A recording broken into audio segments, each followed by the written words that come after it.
ಇವತ್ತೊಂದು ದಿವಸ ಭಾರತೀಯ ಜನತಾ ಪಾರ್ಟಿ ಮಂಡ್ಯ ಜಿಲ್ಲೆಯ ವತಿಯಿಂದ ಏನು ಮೊನ್ನೆ 7ನೇ ತಾರೀಕು ಬುಧವಾರ ಒಂದು ಇಡೀ ನಾಗರಿಕ ಸಮಾಜ ತಲೆ ತಗ್ಸುವಂಥ ಏನು ಘಟನೆ ನಡೆದಿದೆ, ಈ ದುಷ್ಟ ಭ್ರಷ್ಟಾಚಾರ ದಿನ ಪೂರ್ತಿ ಬರೀ ಭ್ರಷ್ಟಾಚಾರದಲ್ಲೇ ಮುಳುಗಿರೋಂಥ ಈ ಕಾಂಗ್ರೆಸ್ ಸರ್ಕಾರ, ಈ ಸರ್ಕಾರ ಬಂದಾಗಿಂದ ಯಾವ ಮಹಿಳೆಯರಿಗೂ ಕೂಡ ನಮ್ಮ ರಾಜ್ಯದಲ್ಲಿ ಸುರಕ್ಷತೆ ಇಲ್ಲ ಅನ್ನೋದನ್ನ ಪ್ರತಿ ಹಂತದಲ್ಲೂ ಕೂಡ ಅದು ಒಂದು ಸಾಬೀತು ಮಾಡ್ಕೊಂಡು ಬಂದಿದೆ.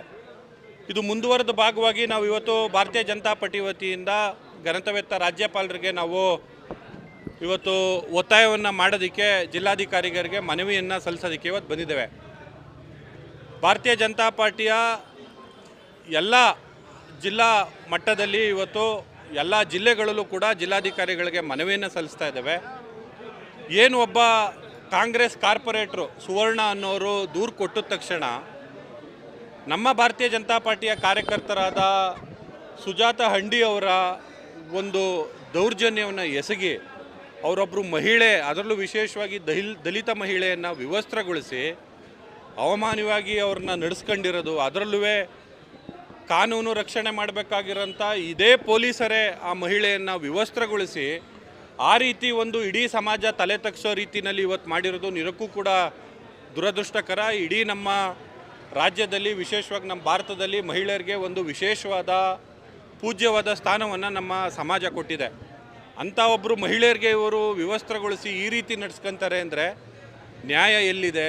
ಈ ಸರ್ಕಾರದಲ್ಲಿ ಈ ಮಟ್ಟಕ್ಕೆ ಒಬ್ಬರು ದಲಿತ ಮಹಿಳೆಯನ್ನು ನಡೆಸ್ಕೊತಾರೆ ಅಂದರೆ ಈ ಸ್ವಯಂ ಘೋಷಿತ ಅಹಿಂದ ನಾಯಕರಾದಂಥ ಸಿದ್ದರಾಮಯ್ಯರು ಎಲ್ಲೋಗಿದ್ದಾರೆ?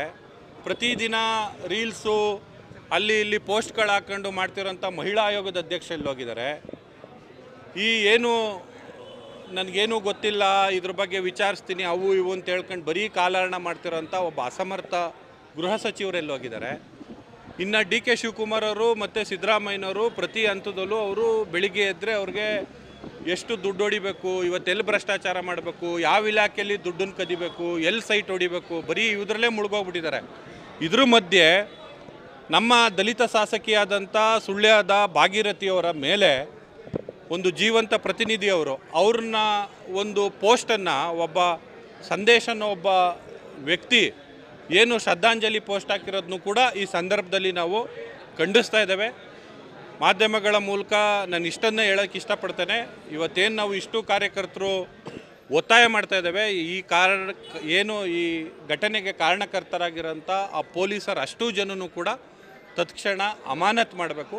ಮತ್ತು ಏನು ನಮ್ಮ ಭಾಗೀರಥಿಯವ್ರ ಮೇಲೆ ಶ್ರದ್ಧಾಂಜಲಿ ಪೋಸ್ಟ್ ಹಾಕಿರೋಂಥ ಸಂದೇಶನೂ ಕೂಡ ಬಂಧಿಸಬೇಕು. ಅದ್ರ ಜೊತೆಗೆ ಒಂದು ನಮ್ಮ ಇಡೀ ರಾಜ್ಯದ ಮಹಿಳೆಯರಿಗೆ ಸುರಕ್ಷತೆ ದೃಷ್ಟಿನಲ್ಲಿ ಇವರು ಒಂದು ಸರ್ಕಾರನ ವಿಧಿವಿ ಅನ್ನೋ ಒಂದು ಹೇಳಿಕೆನಾದರೂ ಸುಧಾ ಕೊಟ್ಟು ಈ ಸರ್ಕಾರಕ್ಕೆ ಏನಾದ್ರು ಮಾನ ಮರ್ಯಾದೆ ಇದ್ದರೆ ದಯಮಾಡಿ ತತ್ಕ್ಷಣ ಈ ಕ್ರಮವನ್ನು ಜರುಗಿಸಬೇಕು ಅಂತೇಳಿ ನಾವು ಭಾರತೀಯ ಜನತಾ ಪಾರ್ಟಿ ಎಲ್ಲ ಕಾರ್ಯಕರ್ತರು ಒತ್ತಾಯವನ್ನು ಮಾಡ್ತೇವೆ. ಗ್ಯಾರಂಟಿ ನ್ಯೂಸ್, ಸುದ್ದಿ ಖಚಿತ, ನ್ಯಾಯ ನಿಶ್ಚಿತ.